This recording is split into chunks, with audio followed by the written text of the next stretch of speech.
start recording. All right. Welcome to the third workshop. Second? Second. Uh-oh.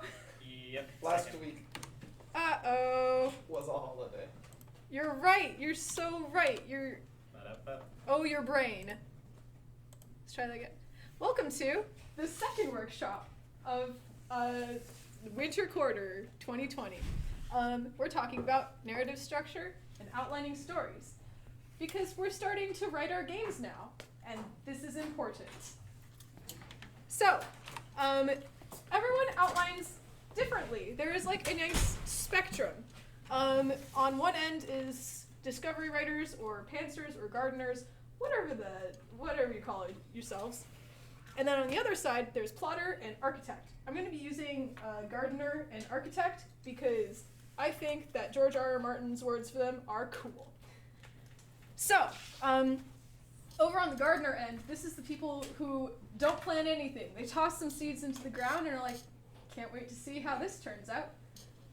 And on the other end, architects build everything, outline everything. We need a structure, or else I'll die. Yes? You said that those were George R.R. Martin's words, Corin? Yes. Where did he say that he falls? If I he don't said. remember. Probably Okay. plotter. He's on the planter side, is what I think he said. I think he might have been gardener. I'm not sure. There's absolutely no way that those books are written on the fly. It is physically It's not- impossible. Unless On he's the just fly, good at covering you definitely come back and edit it. Yeah. It's more of like my characters. I don't focus on I want them to get to this point.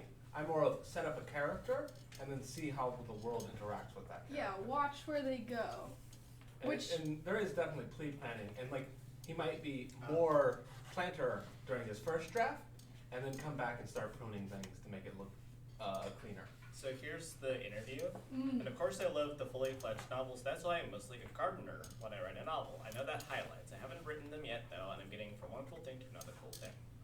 Yeah, okay, so George R.R. Martin is more of a gardener. It's very impressive because they're so layered. They're so I think It's very cool of him. I think that meant he just like throws the seeds, gets like the cool events, and then architects the way between them. Yeah, that's the thing. This is spectrum. No one is ever one thing. Except for me in middle school, I was only a discovery writer, and I discovered that 3 chapters into any story I ever tried to write, I stopped because I had no idea what I was doing. It's very easy to write the first chapter of a novel. It's It's so easy. It's so easy.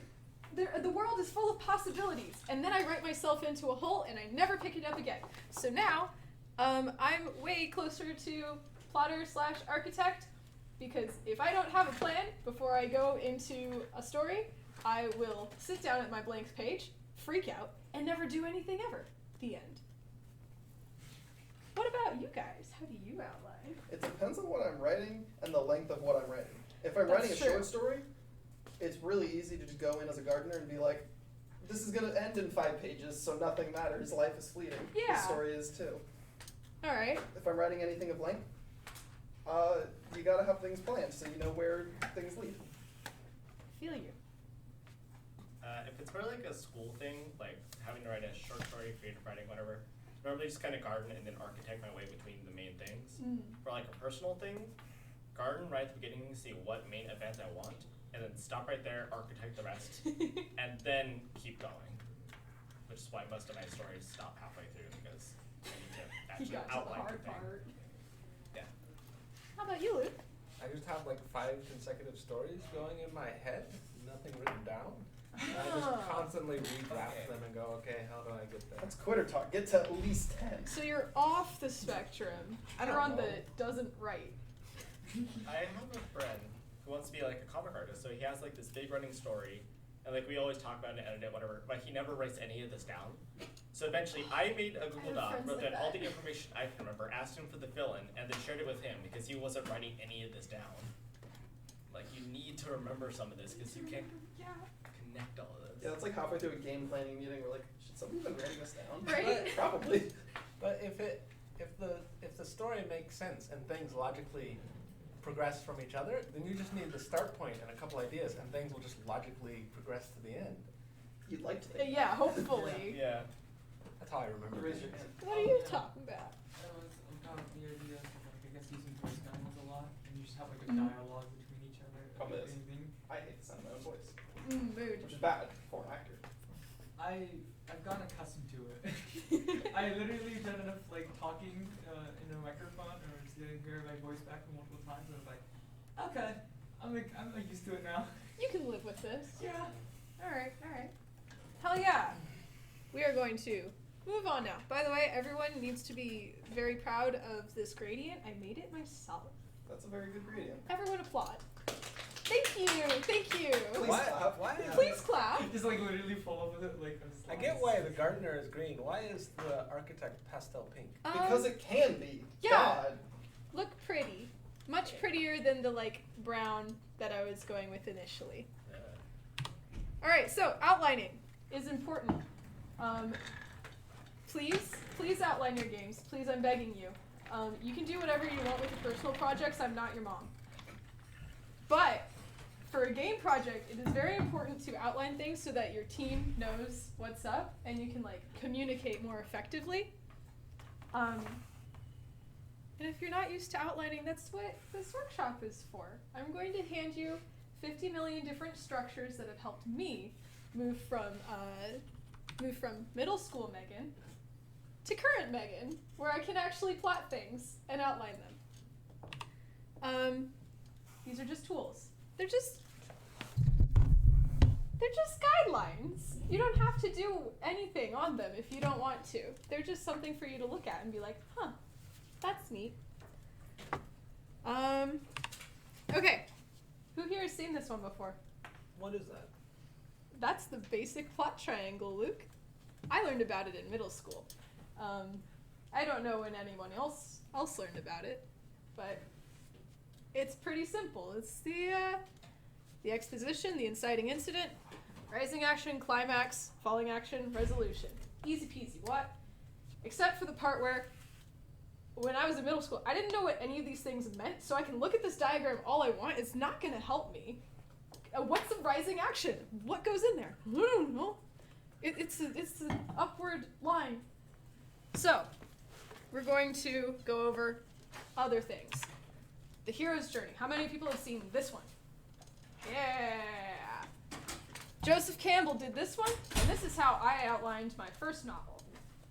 It worked out pretty well.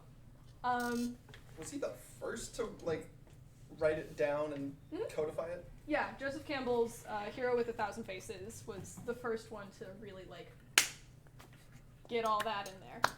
Because it's not the first hero's journey story. Oh, absolutely not. No, he just studied he a was bunch the of first myths. one to be like, all right, so this is the hero's journey that all of the other ones go off of. Yes, he studied a bunch of myths and said, hey, there's some similarities here. I'm gonna slap that in a picture and then Well, publish the it. Odyssey copied Star Wars. The Odyssey copied Star Wars. There's a lot of steps here. Not all stories use all of them. And some graphs even cut out a lot of them. I'm sure this graph has some things cut out. The most important ones that are on basically all of the graphs are the call to adventure. Something happens. Crossing the first threshold. It's now your problem, and you can't turn back. Road of Trials. This is when things happen. We've got some stuff, like, we don't care. Apotheosis. This is, you find this a lot in games where the character's like, I am so powerful, I'm gonna beat the final boss now with all of my powers that I have earned over the game. The ultimate boon. I've saved Princess Peach or something. You win. And then there's like the return journey where a bunch of nonsense can happen that I don't care about. And then crossing of the return threshold, Bilbo returns to the Shire. And then we're done. So that's the basic hero's journey. There's other stuff. I've had to research the stupid atonement with the father and stuff. We're not talking about that. That's not our problem. Talk to me some other time if you want to jam about that. There's also the 3-act structure. Film is so helpful. Film people cannot stop talking about how to streamline story writing. And I love them so much for it. This one is pretty like, this also helped me a lot with Act 1. establish the ordinary world. Frodo lives in the Shire. I'm in a Lord of the Rings mood today. Inciting incident / catalyst. The ring! Bilbo disappears from his 11th birthday. Exactly. Bilbo disappears. Yo, Tolkien straight up did not need to call 111 11th, and he still did. It's so charming and whimsical, you know? It is. First plot point / point of no return is they leave the Shire. We out here now. The ring wraiths are after them, and they cannot go back home. This will pose a dramatic question, such as, will Frodo live long enough to get the ring to Mount Doom? We'll find out. He just got stabbed. You just got stabbed. Uh-oh. But there's also 2 more books. There's also 2 more books. Act 2. The protagonist tries and fails to solve the problem introduced by the first plot point. They don't have to actually, like Frodo doesn't have to actually run up to Mount, it's not called Mount Doom, is it? It is called Mount Doom. In the books, it is Mount Doom. Right, yeah. You thought it was a joke. No, I was thinking that was the mountain in Zelda, but that's Death Mountain. Anyways. That's somehow worse than Mount Right? Doom. Right?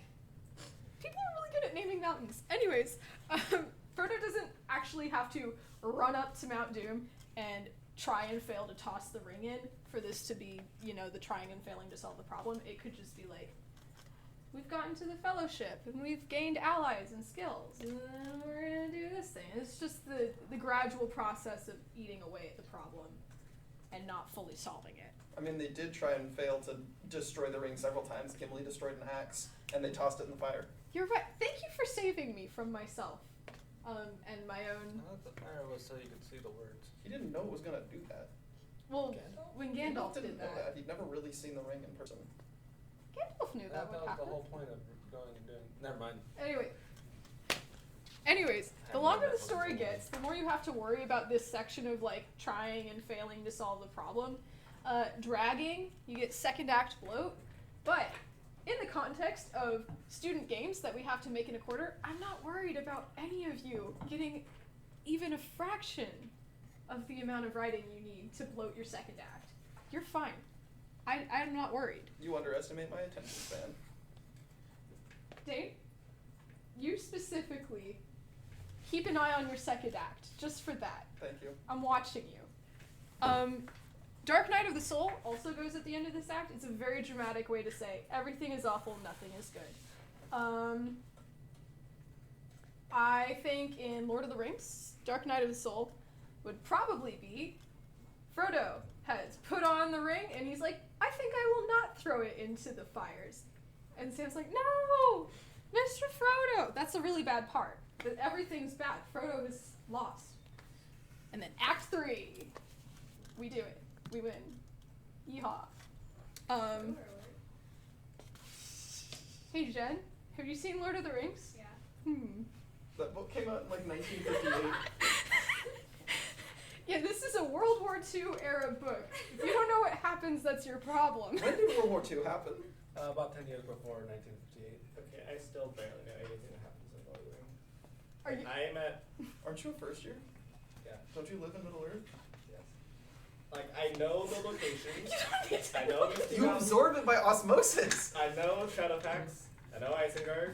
Isengard! I don't remember what Isengard is important for. The movies are some of the best. That's where It's they take one of the the two hobbits. towers.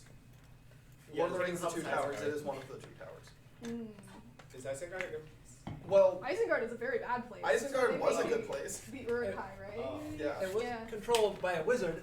Let's go Cimmerillion here. Oh yeah, We sorry. are not talking about the Silmarillion in What's the, my what's workshop. the tower called? Because Isengard is not the tower. There's two towers. Isengard is The- Is the land. is the Tower area around Yeah. it. It has like a slightly different name. I can't remember. Because there's good tower where Gandalf and Sauron. No, bad tower is when the Ents come in Mm. Like burn Yeah, the and Merry tower and down. Pippin are there and they flood the whole and thing. they flood the whole thing with boiling water. And then they go and to the other army, but they don't put that in the story, so they separate it, which is annoying to me. That's the part I am at. They just got past the towers. Are you Two reading towers. that? Huh? Are you reading them or watching them? I'm reading. I wanted to read it all before I watched the movies, but also I'm realizing, wow, these are just really drawn out. I think I'm just gonna watch the Yeah, movies. there was a really part long. in Fellowship that sticks out to me because it was the point that made me stop reading Fellowship because I tried to reread it. He pulls the bow and then he gives his entire backstory. Like No, it's after they left the Mines of Moria. I counted there 10 pages from when they leave the Mines of Moria to when they meet the Elves of Lothlorien. Not a single plot point happens. It is 10 pages of walking down a path. Oh, Tolkien. Also, you don't fully appreciate Boromir if you read the books because Tolkien doesn't give a darn about Boromir. But I love Boromir, so you should watch the movies and base your opinions off of the movies. He dies so early. Yeah, but he's No, he really doesn't. good Well, until he does. Oh, you think he does? Or What? does he? Sean Bean. He's really good until he dies. In the Until he movies, dies. he's In not the quite movies. as interesting in the books. Also, there He's isn't awful some in the weird books. dude in the middle of the woods who's dancing and singing and technically has the Tom ability to- Bombadil. Tom Bombadil! My dad disowned me because of that. Oh, it's Tom Bombadil. Because I like Tom Bombadil's a Bombadil. god. I like loved a literal, Tom actual Bombadil, god. and my dad hated him. And when I told him I loved him, Dad was like, disowned. Tom Narrative Bombadil. structures. Narrative structures. Anyways, Act 3, climax happens.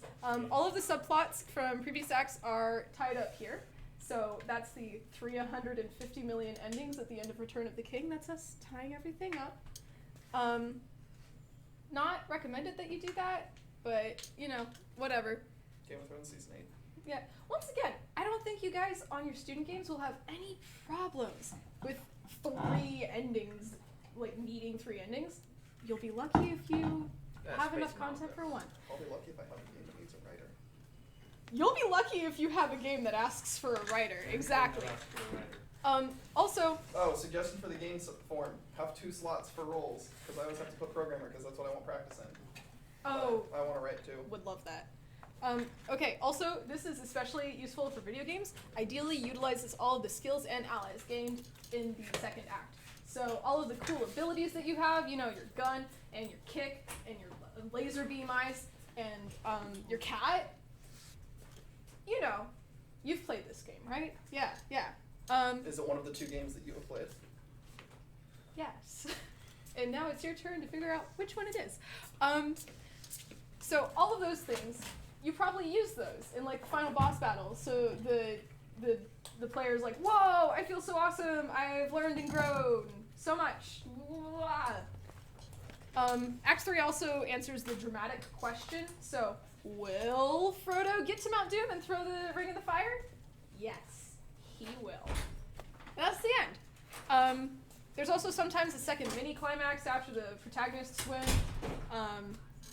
which it's kind of like a, we did it, and then the villain like gets back up and is like, no, you didn't. But this can get emotionally exhausting if you do it too much. So do it sparingly. And that's the 3-act structure. Any questions?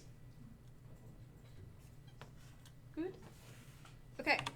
Simple 3-act structure for small games like ours. This is where it gets practical, and I stop talking about, you know, all of the things that I've shoved into my brain and actually tell you things that might be useful. So if you're working on a game with levels, and generally even without that, you can generally outline it first Act 1 in level 1, and then Act 3 in the final level, and then Act 2 you can kind of like keep a little bit vague, know basically what's going to happen. The reason I say this is because scope is an issue, and sometimes we have high hopes for a game in the first bit of the quarter, and then as the quarter progresses, you know, midterms happen and finals happen, and suddenly this game, which was supposed to have, you know, 4 levels, a good healthy 4, suddenly has 2, what? 1.5, and suddenly your carefully laid plans, your carefully paced second act and all of that is toast. It's no good. You can't use it. So that's why I'm saying get at least Act 1 and Act 3 pinned down. That's 2 levels. That's a pretty easy like thing to expect from your team. And then wait for them to tell you how many levels you can have in between to like flesh out your story. And also pinning down your beginning and end makes it a lot easier, once again, to communicate with your team and tell them these are the things that I'm going to need. Also, dear Lord, do the first and the last bit first. Yeah. Because I've been on so many projects where the last bit is the last thing we do, and so it's rushed and it's sloppy. And it's like, this is the thing that the audience leaves with. This is the thing you Like, need to nail. When we were shooting my movie last quarter, it was 5:30. We were getting kicked out of the space we were filming in at 6, and we had not shot the final shot yet. And so it's very rushed and sloppy, and you can tell. Wait, what major? I am CGS, but I did FADA, which is the film club. I thought Project shut down. FADA? No, Digifilm. Digifilm did not get shut down. Its budget is guaranteed for at least the next 2 years. But yeah, you are exactly right. And people don't do that. They're like, oh, we'll get to the ending last because it's the ending. No. No, know where you're going to end. I know that a lot of people who like are discovery writers hate that. They hate knowing where it ends. Please do Everyone it. dies. Please do it. At least when you're making a game. When you're working in a team, try. Scope. Scope. Yes. Just- In any context where you're on a time crunch and you can be rushed, the ending needs to be fleshed out. Yes. So the audience isn't left with the, like, wow, that was really good until the last 5 minutes. Okay, so in the team we're working on right now for Mhm. Eldritch Kittens, so like I kept telling them over and over again, like, okay, for the story, it just needs to go for one level, make it a super simple plot, like band kids are bored of practice, they start to speed against each other.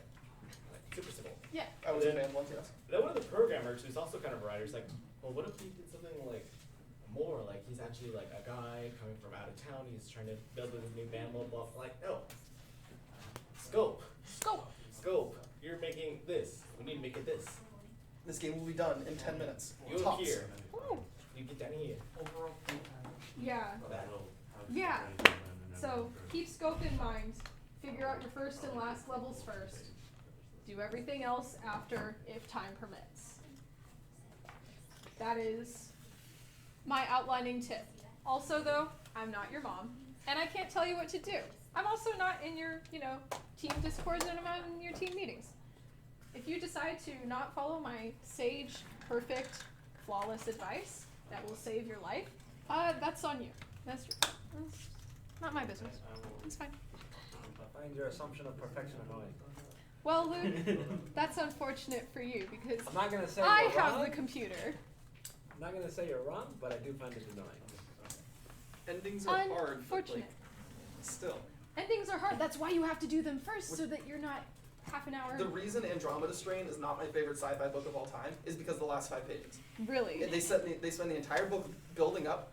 It's called the Andromeda Strain, so it's about a disease, and it's them fighting this disease. The last 5 pages, nothing mattered. The whole book. It's the worst ending I've ever read. I read a book that ended during the climax.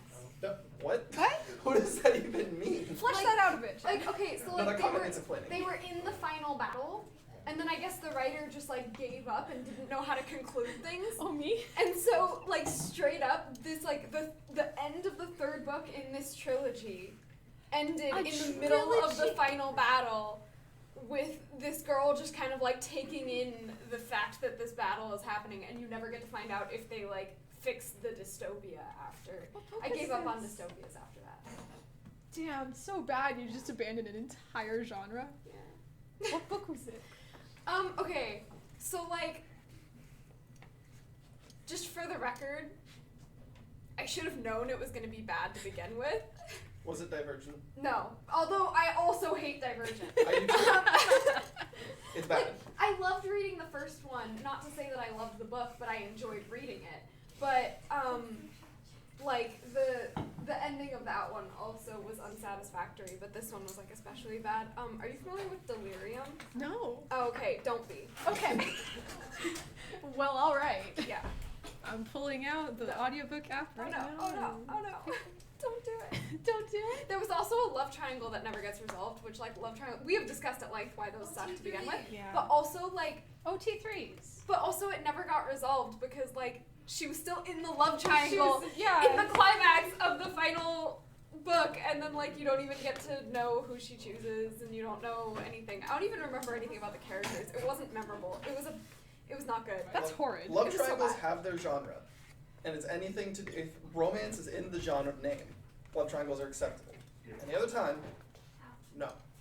Legend of Korra season 1, no, No. no. I thought the first time I watched that show, I thought it lasted the entire first season. No, turns out it's only 2 episodes, and I just hated it so much. I thought it dragged forever. The Love Triangle was only 2 episodes. Is it really? Rewatch.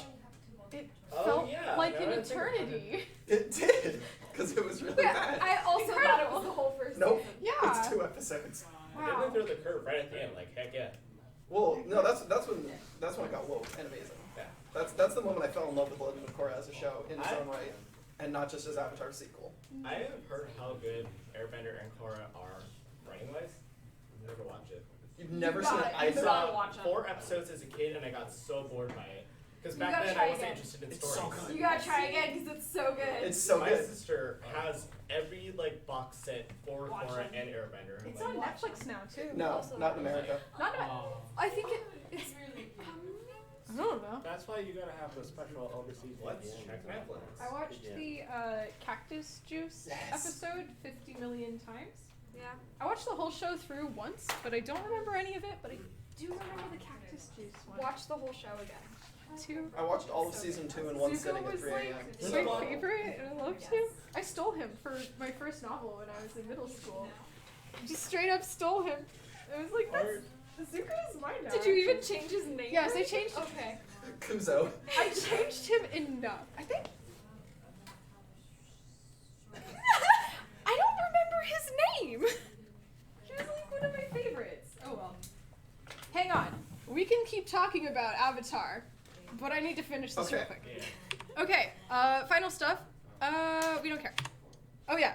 Actually, we do care. If you need help with outlining anything, like if you need a second pair of eyes and someone to shove things into a recognizable structure, or if you have any questions about meeting with the goddess, step like 13 of the hero cycle or whatever, talk to me if you see me in the lab, or hit me up on Discord.